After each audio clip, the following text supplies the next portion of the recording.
नमस्कार और स्वागत है। देखिए, भारत का भूगोल सिर्फ पहाड़ों और नदियों के नाम रटना नहीं है। असल में ये एक जबरदस्त कहानी है। एक कहानी कि कैसे करोड़ों सालों की भूवैज्ञानिक ताकतों और मौसम के अलग-अलग मिजाज ने इस जमीन को गढ़ा है। ये एक ऐसी कहानी है जिसमें एक ही जगह, एक ही वक्त पर जवान भी है और बेहद पुरानी भी। कहीं पानी ही पानी है तो कहीं सूखा, कहीं जमीन कांपती है तो कहीं एकदम स्थिर है। तो चलिए इसी कहानी में थोड़ा और गहरा उतरते हैं। तो सवाल यही है कि आखिर यह सब हुआ कैसे? एक उपमहाद्वीप का जन्म कैसे होता है? इसका जवाब छिपा है आग और बर्फ में, उन विशाल ताकतों में जिन्होंने करोड़ों सालों तक इस भूभाग को तराशा है। भारत की भौगोलिक कहानी को समझने के लिए हमें इसकी नींव को देखना होगा। और इसकी नींव दो बिल्कुल अलग-अलग किरदारों ने रखी है।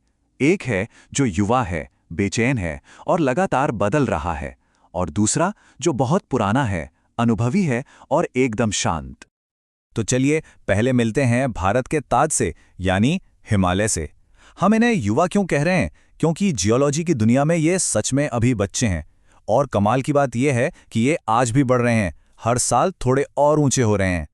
तो ये सब हुआ कैसे? चलिए जरा इस टाइमलाइन को देखते हैं। कहानी शुरू होती है लगभग 7 करोड़ साल पहले, जब भारतीय प्लेट ने यूरेशियाई प्लेट को जोरदार टक्कर मारी। इस टक्कर से महान हिमालय का जन्म हुआ। फिर करीब 3 करोड़ साल पहले नदियों ने जो मलबा जमा किया, उससे मध्य हिमालय बने।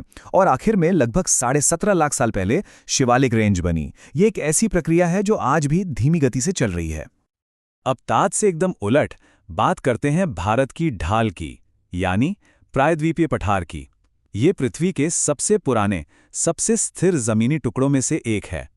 ये इतना पुराना है कि ये उस गोंडवाना महाद्वीप का हिस्सा था जो डायनासोर से भी पहले मौजूद था। और यहीं पर भारत का असली भौगोलिक विरोधाभास सामने आता है। एक तरफ है युवा, बेचैन और हमेशा बढ़ता हुआ हिमालय, जहां से साल भर बहने वाली नदियां निकलती हैं, और दूसरी तरफ है अरबों साल पुराना शांत और स्थिर पठार, जहां से सिर्फ मॉनसून के भरोसे बहने वाली नदियां निकलती हैं। यही दो विपरीत ताकतें भारत की पूरी कहानी लिखती हैं। और इन्हीं दो अलग अलग जमीनों से निकलती हैं भारत की जीवन रेखाएं, इसकी नदियां। लेकिन जैसा उनके जन्म का स्रोत अलग है, वैसा ही उनका स्वभाव भी एक दूसरे से बिल्कुल जुदा है।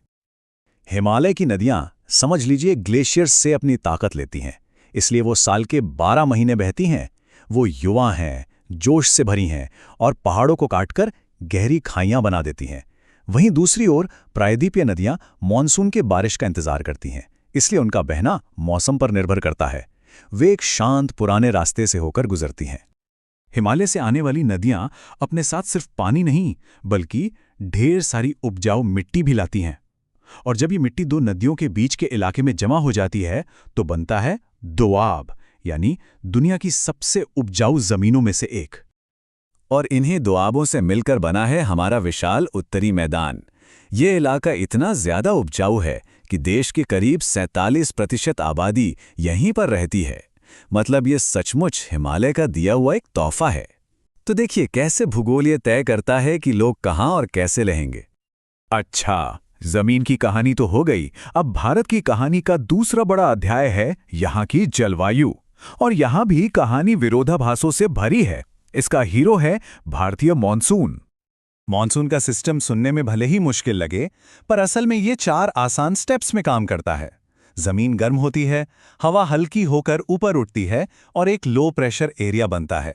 ये खाली जगह भरने के लिए समंदर से नमी वाली हवाओं को अपनी ओर खींचता है, जो 2 हिस्सों में बंटकर पूरे देश पर बरस जाती हैं।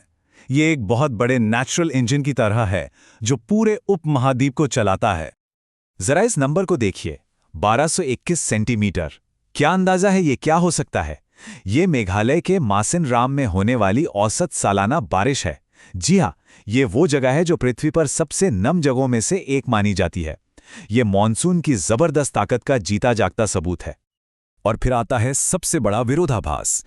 एक तरफ मासिन राम में इतनी बारिश और वहीं दूसरी तरफ थार का रेगिस्तान है, जहां साल भर में 25 सेंटीमीटर से भी कम बारिश होती है।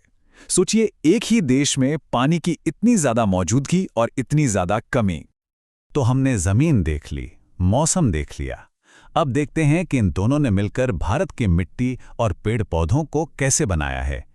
जो अपने आप में एक अलग ही दुनिया है। भारत की हर मिट्टी अपनी एक अलग कहानी सुनाती है। उत्तर के मैदानों में हिमालय से आई हुई जलोढ़ मिट्टी है, तो दक्कन में ज्वालामुखियों के लावे से बनी काली मिट्टी, पुराने पठार की चट्टानों से लाल मिट्टी बनती है, तो वहीं मॉनसून की भारी बारिश लेटेराइट मिट्टी को जन्म देती है। वाकई जमीन का इतिहास उसकी मिट्टी में ही लिखा होता है। और उस मिट्टी से उगते हैं जंगल। 2021 की फॉरेस्ट रिपोर्ट के हिसाब से देखें तो भारत का लगभग 21.7% हिस्सा जंगलों से ढका हुआ है, जिसमें बहुत घने जंगलों से लेकर खुले जंगल तक शामिल हैं। अगर हम एरिया के हिसाब से देखें तो मध्य प्रदेश में सबसे ज्यादा जंगल हैं। उसके बाद नंबर आता है अरुणाचल प्रदेश और छत्तीसगढ़ का। ये आंकड़े हमें बताते हैं कि भारत के किन हिस्सों में हरियाली की चादर सबसे घनी है। भारत की बायोडायवर्सिटी कितनी कमाल की है, इसका एक बेहतरीन उदाहरण है शोला जंगल। ये कोई आम जंगल नहीं है, बल्कि पश्चिमी घाट की ऊंची ऊंची घाटियों में घास के मैदानों और जंगलों का एक अनोखा मिश्रण है। ऐसा इकोसिस्टम दुनिया में और कहीं नहीं मिलता। तो हमने देखा कि कैसे हिमालय की युवा चोटियों से लेकर दक्कन के प्राचीन पठार तक और मॉनसून की मूसलाधार बारिश से लेकर रेगिस्तान के सूखेपन तक भारत असल में विरोधाभासों से ही बना है। ये बात इस पूरी कहानी का सार है। भारत का भूगोल इसे सिर्फ एक देश नहीं, बल्कि एक पूरा उपमहाद्वीप बनाता है, जिसकी हर परत में एक अलग ही दुनिया बसती है। और आखिर में ये सवाल सोचने लायक है, अगर ये भारत का भौतिक यानी फिजिकल नक्शा है, तो इसने यहाँ के इंसानी नक्शे को यानी यहाँ की संस्कृतियों, इतिहास और समाजों को कैसे गढ़ा होगा? क्योंकि भूगोल सिर्फ चट्टानों और नदियों की कहानी नहीं है, ये हम सबकी कहानी है।